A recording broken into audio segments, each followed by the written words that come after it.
बड़ी खबर आपको दे रहे हैं, आपसे साहब रुकिएगा। इजराइल ईरान जंग के बीच आईएईए का बयान, अभी हालात बहुत चिंताजनक। आईएईए का बयान, बड़े शहरों को खाली करना पड़ सकता है। आईएईए ने सैन्य कार्रवाई रोकने की धमकी दी है। इजराइल ईरान जंग के करीब ये काफी बड़ा स्टेटमेंट आईएईए का। International Atomic Energy Agency, IAEA मतलब International Atomic Energy Agency, Israel Iran जंग पर एक बड़ा बयान, अभी हालात बहुत चिंताजनक। आईएईए बड़े शहरों को खाली करना पड़ सकता है, यह कहना है आईएईए का।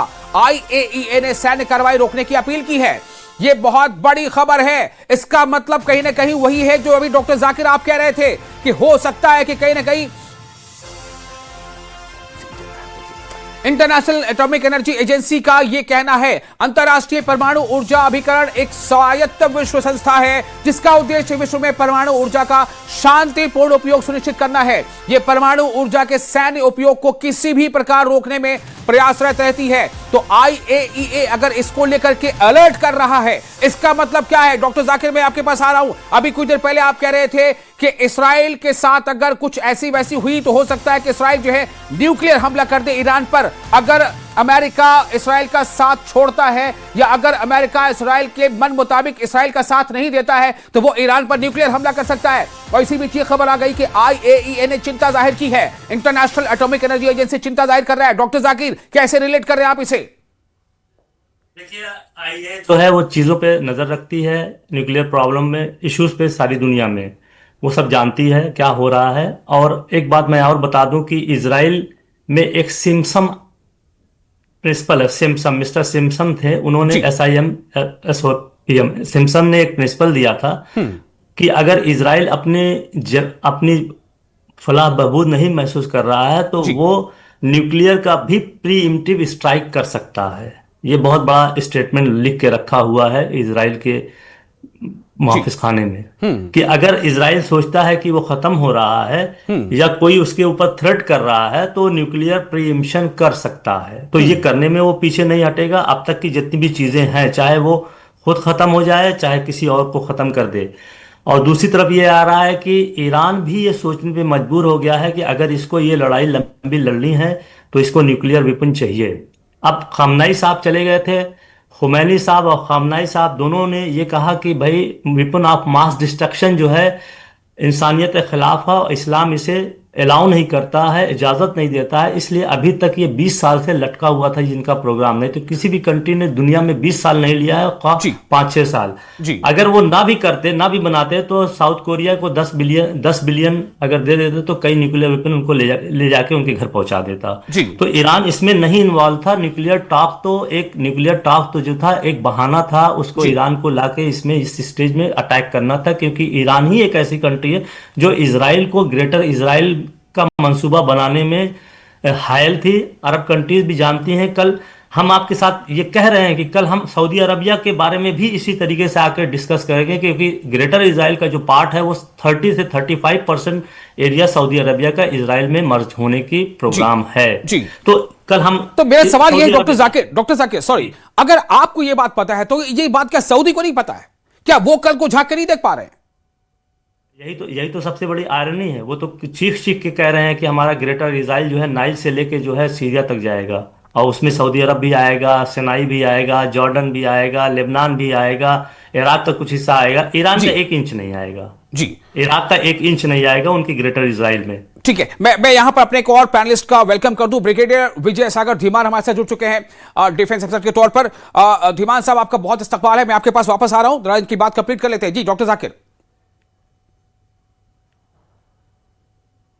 ईरान भी न्यूक्लियर ऑप्शन के लिए कोशिश कर सकता है, उसके पास कैपेसिटी है। कुछ न्यूज़ इधर उधर की आ रही है, कितनी सही है हम नहीं उस पर बिलीव करते हैं कि वो भी न्यूक्लियर टेस्ट में तैयारी कर रहा है। इसीलिए आईईए ने ये कहा है कि बड़े बड़े शहरों को खाली कर दिया जाए, क्योंकि आप आज की लड़ाई का जो वारफेयर टेक्निक है वो ये है कि गवर्नमेंट पे या उस पे नहीं मारना बल्कि सिविलियंस में मारो, ताकि गवर्नमेंट के ऊपर दबाव पड़े, दुनिया में उनकी ब्रूटलिटी का, उनकी नरसंहार का डंका बजे और कंट्रीज डर के उनके सामने जो है घुटना टेक दे। चलिए ठीक है, मैं अब सीधे सवाल करता हूं रिटायर्ड ब्रिगेडियर विजय सागर धीमान का।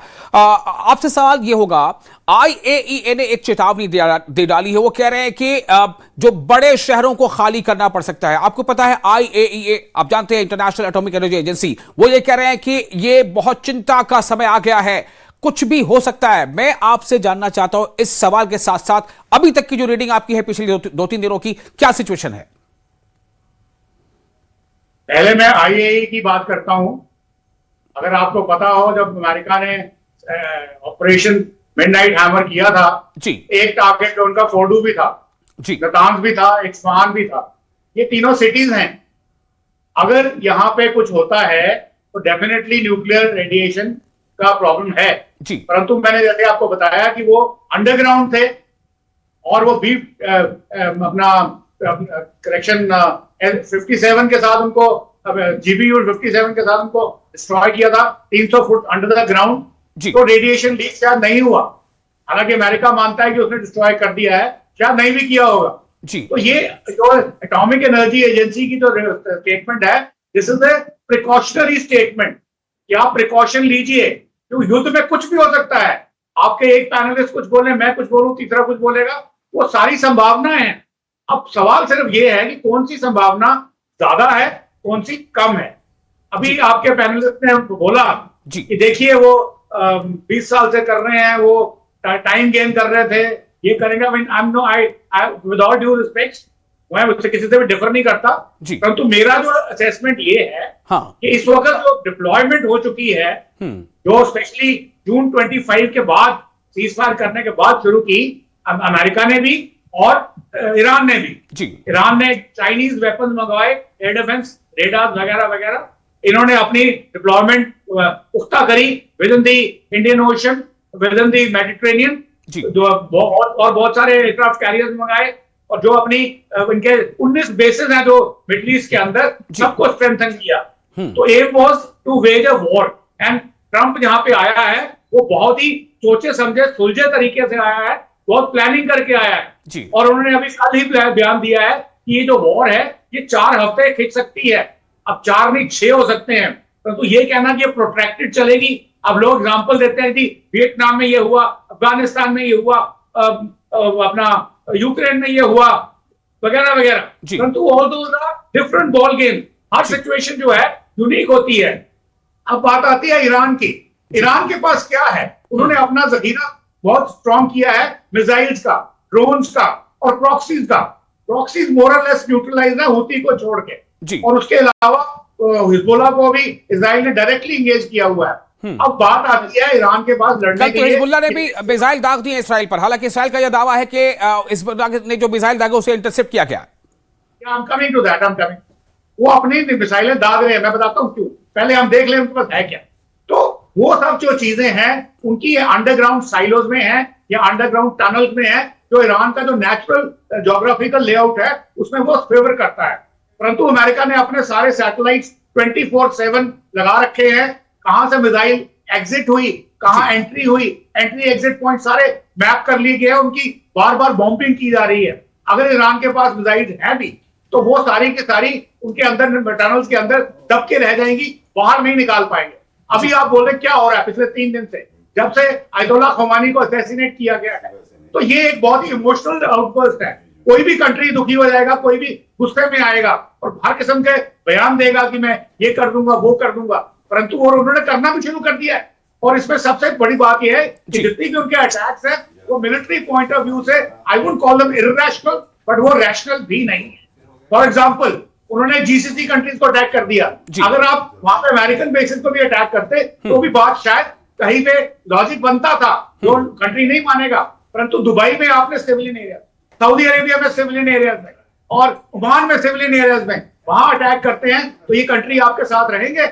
इसका मतलब है इन कंट्री के साथ अगर कोई आपको सपोर्ट मिलनी थी वो अब मिलने का स्कोप बिल्कुल खत्म है। बिल्कुल।